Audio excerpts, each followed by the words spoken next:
About 10 years ago at around 6 a.m., still dark outside, I was driving home from the gym in my year 2000 Nissan Maxima. I was 17 years old at the time. It was one of my first before school gym sessions I decided to do on my own, not involving sports or anything. I was listening to one of my first self-growth audiobooks called The Ultimate Gym Room Library. And in that car ride, sweaty after the gym, with the audiobook playing through my wired headphones, he was talking about the importance of personal growth. He had sparked the idea in me that no matter what goes on, I am always in control of my level of success in life. And I remember there was a distinct moment when I listened to him, like a switch flipped in my mind, a spike of inspiration where I could see the path before me at the beginning of this self-growth journey. I felt inspired. I wanted to be successful. I wanted to be wealthy. I wanted to live a big, full life. Beneath the surface, I wanted to prove myself. I didn't realize it at the time, but I wanted others to respect who I was and what I would become. Deep down, I craved that feeling of making someone proud. And this could have been because I didn't have the opportunity with my own father. He had passed away about 10 years before that. Early on in my personal growth journey, I focused most of my attention on the external. I wrote out goals around being wealthy, having cars and houses and all these things. And I focused on the specific methods to bring about the success I desired. I focused on having an online store, building a social media, learning about real estate and finance. And these are all great and some are even necessary. But though I learned from them, they never actually brought the results I wanted. I was not at all as successful at 25 as I thought I would have been when I was 17. After years of trying one thing or another and not seeing success, I began to think maybe something was wrong with me. And through that, I ended up discovering that I was my own worst enemy. I couldn't become successful because I was self-sabotaging in one way or another. And due to my consistent setbacks, I even questioned if I even wanted the great life that I had dreamed about before. But on the flip side, I knew I would be miserable if I lived the typical American life. Working a 9-to-5 for 40 years, being a little overweight, possibly even divorced, wasting hours on the TV every evening, maybe a couple of beers in. I knew I didn't want an ordinary life. I wanted an extraordinary life. I wanted a great life. A couple of years ago, I heard Jim Rohn say, "Success is something you attract by the person you become." And I had heard this statement before, but it wasn't until then that I had really grasped the meaning. And I finally understood that your level of success will never outpace your level of self-growth, the development of your skills, your character traits, and your belief systems. I learned that if your external success does outpace your level of self-growth for a period of time, then you will end up self-sabotaging and bring your external success down. I realized that the opportunity wasn't just in dreaming up big external goals, but in focusing more on my traits, my skills, and my internal beliefs that I needed to be able to reach and maintain those goals. At that time, I got so excited about this thinking shift and focus for my growth journey. I shifted my focus away from the material things I wanted in life, and I focused more on the person I needed to become in order to get those things. I shifted my most fundamental beliefs about who I was and how I saw the world. And I figured out what skills within myself I needed to develop. I focused on the highest possible ideal of who I could become in life. And this involved having a deep understanding of my core values, an understanding of who I wanted to become and what my ideal self-growth would look like within me. Right before that time, about 2 years ago, I was in over $20,000 of credit card debt. I had no business that I was working on. I was alone. I felt I had no direction. I was in misery. And after this shift, since then, I've paid off all my credit cards. I have joy and peace. I have a deep sense of direction in my life. I'm building things that grow and impact people. I met the woman that would become my wife, and we bought a house and got married. I'm also in my best physical shape. This shift in my life came as a result of focusing on building who I am rather than just thinking about the things I want. And I've seen this thinking shift in other people's lives as well and the success that they've had as a result. Something is different when you focus on developing the core of who you are. I'm finally at a point in my life where I know with certainty that the man that I am becoming, he is going to be able to reach and hold on to the level of success I want in my life, that I dream about having. I still have a long way to go, but I'm far from where I was in my recent past. I will make the most out of the stuff that I have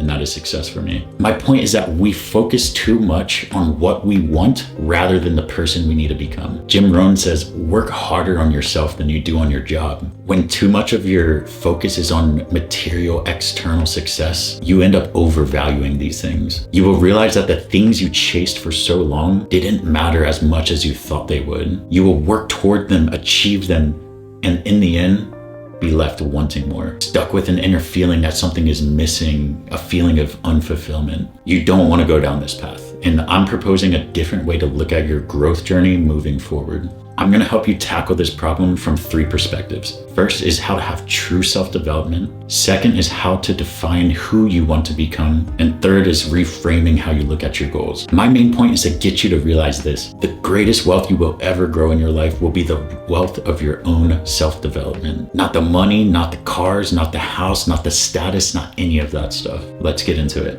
Alex Hormozy said, skills, traits, and beliefs compound. This is what makes massive gains seem like they happen overnight. It's important to look at your self-development through these 3 lenses. 1 is your character traits, 2, your skill sets, and 3, your beliefs. Having a holdup in your life or business, it's because you have a deficiency in one of these 3 things. It is the struggle towards an ideal, the constant effort to get higher and further, which develops manhood and character. A common theme in building character is that it's built as a result of work, pressure, and resistance. Trials test you, difficulties test you, challenges test you. But it's through these that you discover who you are and build your virtues. There is no shortcut or easy steps to follow to build your character. And it's better for you to understand this now than to find out later. The truth is, building your character will take nothing less than this: patient, enduring, honest, unrelenting, tirelessly persisting work. Life is as much in the straining as in the gaining, in the effort as in the reward, in the sowing as in the reaping. You must fall in love with the process, the work, and the striving to be able to persist. The opportunity is in changing the way you look at challenge and character growth. And here's how this perspective puts you ahead of others. Is you will understand the true value of work, your character development. You persist more than someone who doesn't understand this because you have a strong why, and the compound effect of your self-development far outpaces any other investment. I used to think, I get it, I'd rather have the goal right now. I don't really care for this character building stuff. I had to understand that the reality is, through developing myself, I will have everything I want plus so much more. And taking a shortcut around self-development will only waste time and leave you unfulfilled. Every man has a latent power within him. We have the building blocks within ourselves to develop in any way we choose. And it's up to us to build ourselves into the person we want to be piece by piece. Skills pay the bills. This is a great mantra to keep in your head. Alex Hormozy started out owning gyms years ago. At the time, he had ran into some issues and his success was at stake. He met a mentor that gave him an idea, which later led to his massive breakthrough. Alex reframed his business to sell licensing instead. He now sold his framework on building gyms to other gym owners. He saw massive success in this, but challenges came up that started to threaten this too. He overcame those and he is now worth over $100 million and he's still in his 30s. Now he owns many businesses and teaches all of his business lessons on social media. And Alex gave this advice for people who want to become successful. He said, take 100% of your excess money, invest that into your education.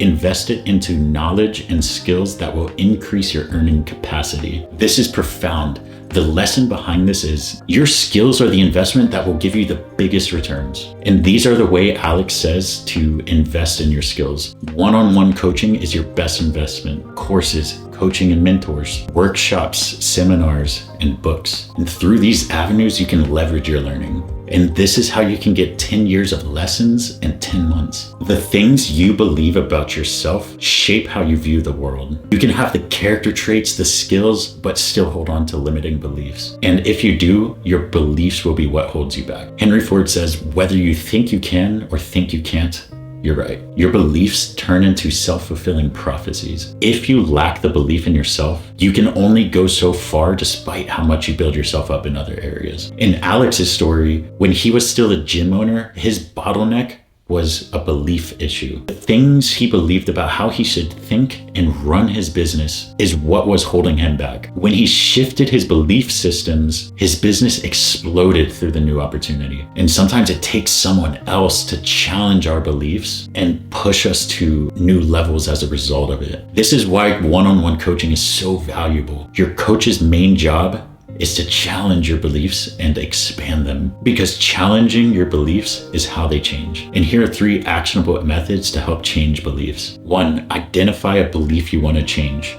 Ask yourself, what would I do if I believed the opposite? For example, if you think you're too quiet to make friends, ask, what would a socially savvy person do? Practice the behavior you associate with the new belief. Continuing the example, understand that social people start conversations. Set a goal to introduce yourself to 5 people at a social event. Number 3 is reinforce the new belief. Look for moments when you act against your limiting belief. Write down examples that show you are capable of more than you think. This helps build confidence and challenges old beliefs. This model is effective for changing a wide range of beliefs. It takes self-awareness and honesty to identify your limiting beliefs. Your beliefs come from many different places, and many are from childhood influences, and we reinforce them with confirmation bias. Our brains unconsciously pattern even negative beliefs into strong thinking patterns. Overcoming your limiting beliefs is the hardest part of your self-development journey. This may take years depending on what your beliefs are and how deep they're ingrained. Going through these will be hard.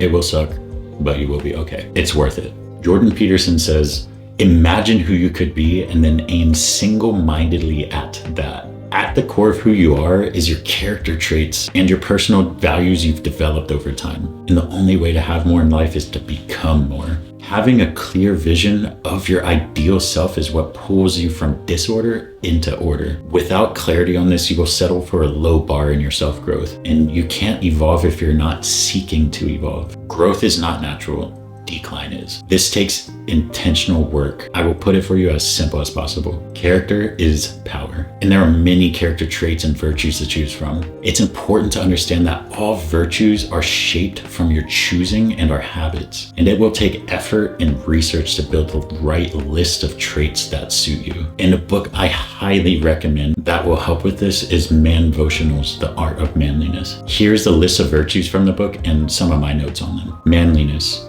The superior man is he who develops in harmonious proportions his moral, intellectual, and physical nature. It is this only which constitutes real greatness. I mean to make myself a man, and if I succeed in that, I shall succeed in everything else. The function of a man is to live, not to exist. Courage. We need the positive virtues of resolution, of courage, of indomitable will, of power to do without shrinking the rough work that must always be done. A man who will not lose his individuality in a crowd, a man of courage who is not a coward in any part of his nature, a man who is symmetrical and not one-sided in his development. Courage does not exist in the absence of fear, but in the conquest of it. Industry. The greatest thing a man can possibly do in this world is to make the most possibly out of the stuff that has been given him. This is success and there is no other. Pursue your vision of excellence through everything you do. Be regular and orderly in your daily affairs so that you may be violent and original in your work.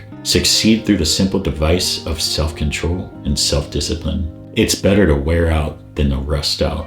Whenever anything presents itself to us in the shape of work, whether mental or physical, we should do it with all our might, remembering that now is the only time for us. Resolution. You cannot fail if you resolutely determine that you will not fail. What is the secret to success? Patient, enduring, honest, unrelenting, and tirelessly persisting work. Life is as much in the straining as in the gaining, in the effort as in the reward, in the sowing as in the reaping. Self-reliance.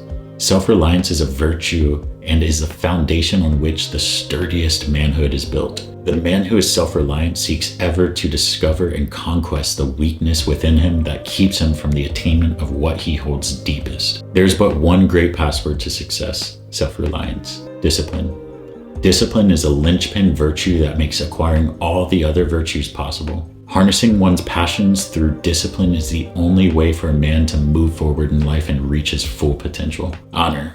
Honor is the virtue most needed, and yet it is the one that is in shortest supply. The highest grade of honor is the honor of self-respect. the inner spirit and soul of honor, the honor of thinking good and noble thoughts, the honor of acting on just, wise, and healthy principles. These are all good references to start with. Make a decision to try and to keep on trying to refine your character. Your values are your fundamental beliefs and ideas that guide your motivations and decisions. And what you value, consciously or not, determines what you focus your attention on. Your life's mission is defined by your values. Where do your values come from? Religion, or even from society as a whole. The worst thing you can do is to let society or things outside of your control determine your values. The magic happens once you are intentional about defining your own values. This will take your own research and work, and just a little bit of time invested into this activity will lead to a massive amount of clarity for you. Here are my values: arete, love,